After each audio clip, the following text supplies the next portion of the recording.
किसी ने बड़े कमाल की बात कही है कि कभी पैर कटने का किस्सा ना होता अगर कुल्हाड़ी के पीछे वो लकड़ी का हिस्सा ना होता। हेलो गाइस, मैं RDX आप लोगों के लिए एक छोटी सी कहानी। यह कहानी है रामायण के उस भाग की जब प्रभु श्री राम की तीर रावण के नाभि में जाकर लगा। रावण धराशायी होकर जमीन पर गिर गया। रावण अपनी अंतिम सांसें गिन रहा था। श्री राम जी की जो सेना थी उसमें जश्न का माहौल था। जश्न मनाया जा रहा था। रावण की मौत होने वाली थी। श्री राम ने लक्ष्मण को बुलाया और बोला कि एक काम करना है फटाफट से। लक्ष्मण ने बोला, क्या काम करना है भैया, बोलिए। तो श्री राम ने कहा, एक काम करो, फटाफट से रावण के पास जाओ, वो महाज्ञानी है, उससे ज्ञान लेकर आओ, क्योंकि अगर वो मर गया तो तुम्हें वो ज्ञान नहीं मिल पाएगा जो रावण के पास है। लक्ष्मण हंसने लगे। उसने कहा, भैया क्या मजाक है। रावण जो कि घमंडी है, अहंकारी है, जिसने भाभी का अपहरण किया था, उस रावण से ज्ञान लेने की बात कर रहे हैं आप। श्री राम ने कहा, मेरा आदेश है, मानना पड़ेगा। लक्ष्मण को मन ही मन बुरा लग रहा था, लेकिन भैया का आदेश था, मानना था। तो रावण के पास गया और उसके सिर के बगल में खड़े हो गए और रावण से कहा कि हे रावण, तुम्हारा आखिरी वक्त चल रहा है, जाने से पहले मुझे ज्ञान देकर जाओ, भैया ने मुझे भेजा है। वो लक्ष्मण के आवाज़ में तनक थी, गुस्सा था, वो रावण को पसंद नहीं आया। तो रावण ने सर फेर लिया।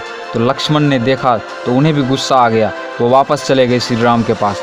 भैया, मैंने पहले ही कहा था कि रावण बड़ी घमंडी है, अहंकारी है, उससे क्या ज्ञान मिलेगा। तो पूछा श्री राम ने, कहाँ खड़े थे।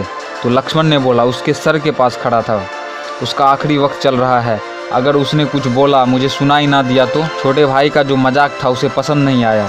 श्री राम मुस्कुराए। अब की बार श्री राम खुद चले गए, कुछ बोले नहीं, जाकर के रावण के चरणों में बैठ गए। उसने नमस्कार किया और बोला, हे लंकापति रावण, आप महाज्ञानी है, लेकिन आपसे एक भूल हो गई थी। आपने मेरी पत्नी का अपहरण कर लिया था, जिसकी सज़ा मैंने आपको दी है। अब जाने से पहले आपके पास बहुत सारा ज्ञान है, इस संसार को कुछ ज्ञान की बात बता कर जाइए। तो रावण ने कहा, पहली बात तो मुझे बड़ा अच्छा लगा कि तुमने अपने भाई को सिखा दिया कि संस्कार क्या होता है, अनुशासन क्या होता है। गुरु के पास अगर ज्ञान लेने के लिए जाते हैं तो सर के पास नहीं खड़े होते, पैरों में बैठा जाता है। और दूसरी बात, तुम्हारे और मेरे बीच सिर्फ एक अंतर है, जिसकी वजह से आज तुम्हारी जीत हुई है और मेरी हार हुई है। तो श्री राम ने निवेदन किया कि क्या अंतर है प्रभु। तो रावण ने बताया, मैं हर मामले में तुमसे श्रेष्ठ हूँ, बुद्धि में श्रेष्ठ हूँ, बल में श्रेष्ठ हूँ, यहाँ तक कि तुम्हारे पास सिर्फ सोने का महल है और मेरे पास सोने की नगरी लंका है। रावण ने जब ये बात श्री राम से कही तो श्री राम ने फिर से पूछा, वो अंतर क्या है जो आपने बताया नहीं। तो रावण ने बताया कि तुम्हारा भाई तुम्हारे साथ खड़ा है, लक्ष्मण आखिरी वक्त तक डटा हुआ है और मेरे भाई ने मेरे साथ धोखा किया है।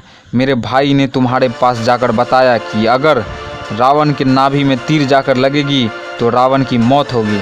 अपना मेरे खिलाफ खड़ा है और अपना तुम्हारे साथ खड़ा है। इस दुनिया को बताना कि जब अपना तुम्हारे साथ खड़ा है तभी दुनिया का बड़ा से बड़ा युद्ध जीता जा सकता है। एक छोटी सी कहानी, मज़ेदार कहानी, ज़िंदगी में बहुत बड़ी बात सिखाती है। लाइफ में अपनों के साथ कर दिखाओ कुछ ऐसा कि दुनिया करना चाहे आपके जैसा। अगर आपको ये वीडियो पसंद आई है तो एक लाइक, और यार दोस्त चैनल पर नए हैं तो सब्सक्राइब कर लेना। जय हिंद।